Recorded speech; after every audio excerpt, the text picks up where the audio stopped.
Hi, I'm Simi with OkayAfrica, and this is Moment. Can you share a moment in the beginning of your career that you will never forget? A moment in the beginning of my career that I will never forget was when I was performing on stage and I tripped over a wire. I don't remember, I just remember falling. I just remember falling. Do you remember what song you were singing? No, maybe Tiff. Okay, maybe I can. I don't remember exactly. I just remember falling because, yeah, I did. The moment you realized you made it in your career? Maybe the first couple times people recognized me, people that I didn't know recognized me off of my videos, or when people started to know my songs just from hearing it. Yeah, because like it means like you finally not just a household name, your household voice. Do you remember the first time you heard yourself on the radio? I do not. I don't remember the first time I heard myself on the radio because I had a gospel album out when I was 20, and so they've been playing me on the radio for a while. Yeah, but I wasn't big then. It was just that song that was big. You know, I still was very trenches. Can you share a moment that led to you starting your own label, Studio Brat? I think when I realized that I wanted to put myself more out there, I wanted to risk more to get more. And you know, there comes a time when you're the only person that can give yourself permission for certain things, you know, as opposed to having to ask people to let me do things or give me access to certain things. I wanted to fight for my own access and fight for my own, I guess, desires and my goals.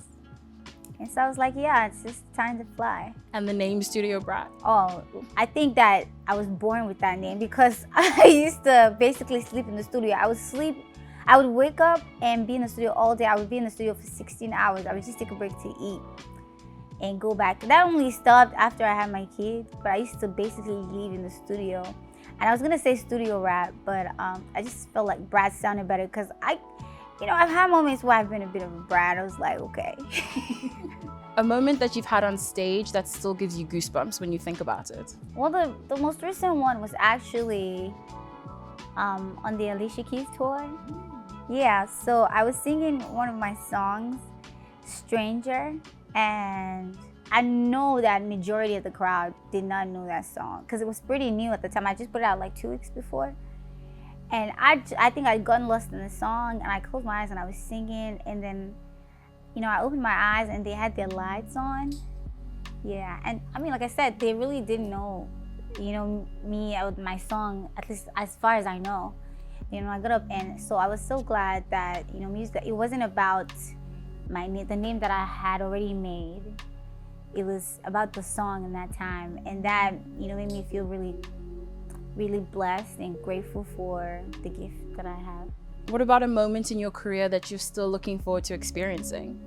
A moment that I look forward to experiencing in my career is I being the one that fills up the arena seats, and, you know, having people come out to hear what I have to give to them. That would be lovely. And finally, a moment where you realize how far African music has traveled around the world. I've had many moments where I realized that, but I guess maybe a few. One would be maybe when I go in, like, you know, really big stores or restaurants, and then they're playing like Afro beats, and it's like, ooh.